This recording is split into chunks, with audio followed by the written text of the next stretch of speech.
Minecraft 1.14's latest snapshot has finally given us something we've been suggesting for so long, and that is berries. That's right, while exploring the beautiful lands of the taiga biomes, you can stumble across berry bushes. Just be careful not to get too close, they can be a bit painful. Naturally, I wanted to explore the many different ways to use these berries while building, so that being said, my name is System Z, and today we're checking out my 10 ways to use berries in Minecraft 1.14. If you enjoy the video, make sure to leave a thumbs up and consider subscribing for more building related content and live streams every weekday at 5 p.m. Central Time.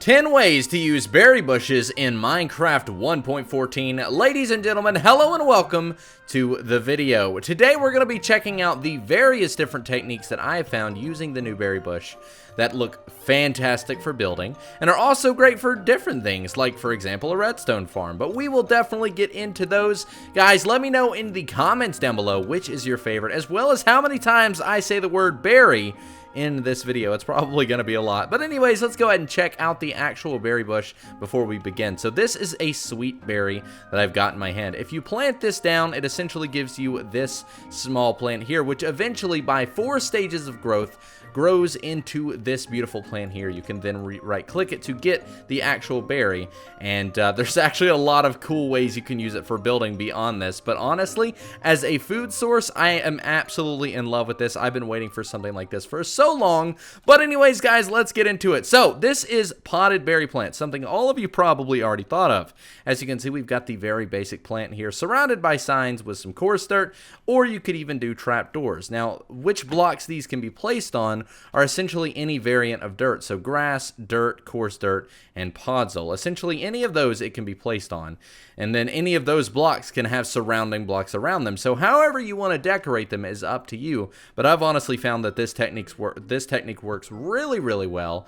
And I actually really like it even without the berries. So this is a very good thing you could have in your houses and even outside. But this is all I've got for design number 1. Very, very simple. Next up, we've got berry bushes. And this is a little bit more complicated than the first design, but honestly not that far off. This would be used a little bit more for only outside areas and really good for landscaping, honestly. Imagine having a number of different bushes around the place, as well as your standard rocks and trees that you would do while landscaping. This just gives you a variation of a bush that actually works in a functional way, where you can actually walk up to it, grab some food, and walk away with one more item than you had.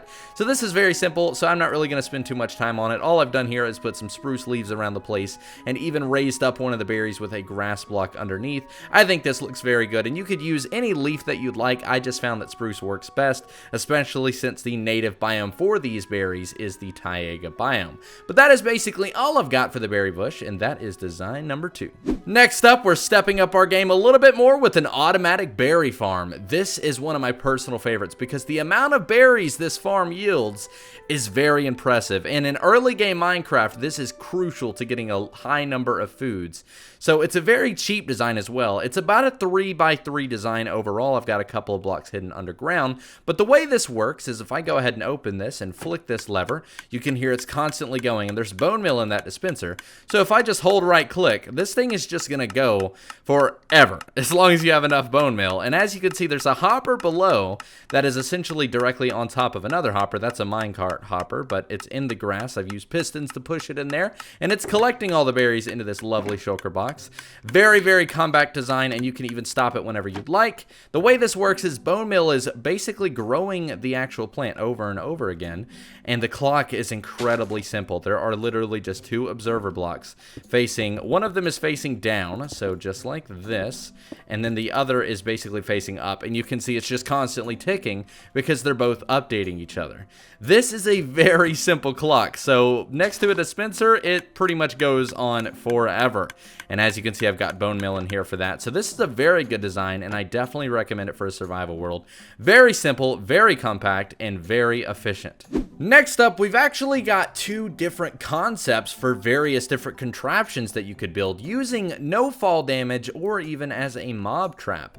The berries actually have some extremely odd behavior. Whenever you walk into them in survival mode, it'll actually hurt you. Granted, it's a very slow pain, but it still does hurt you nonetheless. And it also affects mobs, pretty much any type of them. And it also slows you down, so you can use this for various different traps or even elevators. So as a first example, if we walk into this, you can see because of the way it damages you, it actually cancels out fall damage, which is pretty impressive. You could do that to essentially create any elevator to fall from any height that you would like. Now, I haven't tested to see how high you can go, but I predict it's pretty far. The only thing is a magma block and some water might be a little bit better.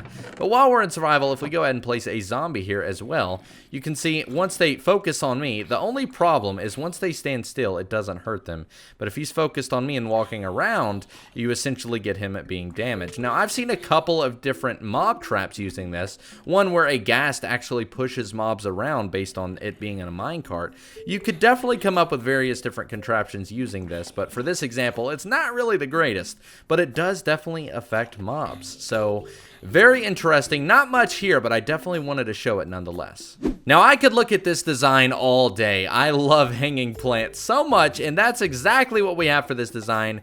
Hanging plants. So as you can see, I've got a light pole without the light on top with two hanging plants on the sides. This is very similar to the first design with the potted plant. We've essentially got coarse dirt and some trapdoors. You could also use signs, of course, with a plant on top, iron bar, and a fence to make it look like it's hanging down. I think this looks awesome, especially in medieval settings, but you could do this inside and outside of houses, on the side of streets, and in various different ways. I actually show you a couple different ways in the future as we go further down the video, so I definitely recommend you check it out. But if you want to come up with different ways to use hanging plants on your own, definitely send them on Twitter. I would love to see them. I am extremely gullible when it comes to hanging plants, so definitely share your designs. Next up, we've got something a little bit more in our face, probably because we're standing right in front of it, but we've got gardens and window plants. I love doing window plants so much, so I'm very excited to be able to do this. Just put it outside of a window. It looks so good. The colors just bring everything to life, and it's a great substitute from actually just putting a full leaf block in there. You can also use it to make a garden right out front of your house.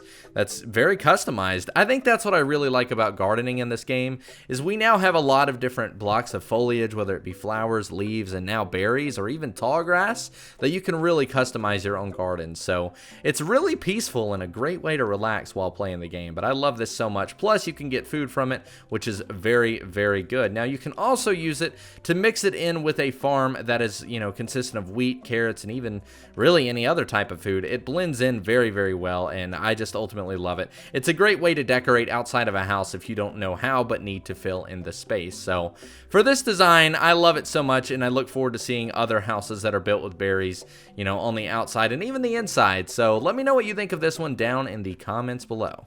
Alright, I'm not going to spend too much time on this one, I promise, but we've got a barrel o' berries. Just grab a barrel, put an item frame on top of it, and put a berry in it, and you've got barrels of berries. And this looks really good nearby any farm, so I really recommend this one, especially if you're building with berries, just because it adds kind of an extra sense of atmosphere. You can see I even put them over there. It just makes it look like someone's maintaining the farm, and it's definitely a good exterior piece.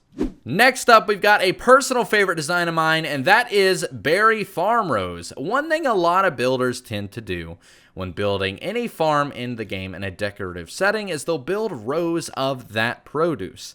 So as an example, we've got different rows of the berries here surrounded by spruce leaves and fence posts to kind of keep it all in line, and in the center we've got coarse dirt as a pathway.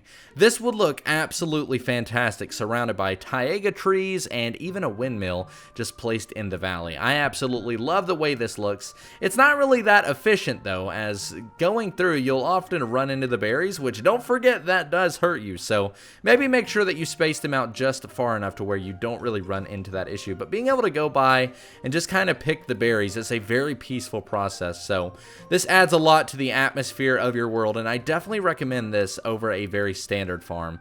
But that is basically it for this design. Guys, if you do build using this technique, please send me photos on Twitter, because this is something else I absolutely love to see. It's just a very nice build overall when you can organize different farms in different ways. So that is it for this design. Let's move on to the next. And last but certainly not least, we've got kind of a collection of the various different ways that I've used berries in this video to show you exactly how I would personally use it in my own world. And that is to create a peaceful garden. Now this is more of a showcase of the different techniques that I've learned in 1.13 as well as 1.14 to show you exactly what we can do in the game now that we've got all of these new blocks. So right off the bat, we've got a very basic patio with the new smooth stone and some concrete mixed in. Some essential furniture here with a nice sofa and a chair, a lantern for some lighting, a fountain using some waterlogged blocks. This is a really cool technique that I recommend. Very basic and almost fits perfectly with a bird bath. And we've got a little parrot here who is very noisy today. What's up, my dude? How you doing? A barrel o' berries collection, as you can see, and this is a personal favorite of mine. You can use spruce signs to separate different foliage as kind of a barrier that kind of a lot of people do, like fake fencing that you might find in a garden. I really like that, and I think it's a good piece and adds a lot of spruce into it where we've got a lot of spruce over here. Now this is the main feature. This is the hanging berry garden. We've already seen this, but this is just a good example of how it can be done. So I absolutely love the idea of an entire wall of this garden being dedicated to peaceful gardening, and you can even grab some berries just to eat if you want to in this area. This is a very good place to go AFK and just kind of rest from building, and I've really found peace in building things like this lately, and it's kind of nice that we don't have to build, very large structures anymore. The fact that we can build, beautiful gardens is something really special, and I'm really happy with the 1.14 update as a whole because we've got a lot of cool new stuff. But guys, that is gonna do it. Let me know in the comments down below what your favorite feature of this video is and how you plan on using berries. That's it for today's video. If you did enjoy, make sure to leave a thumbs up and consider subscribing for more building related content and live streams every weekday at 5 p.m. Central Time. Also, let me know in the comments down below which design was your favorite and what you plan on using berries for in the future. And guys, my name has been System Z. You guys have been awesome, and I'll see you in the next one. Thanks for watching.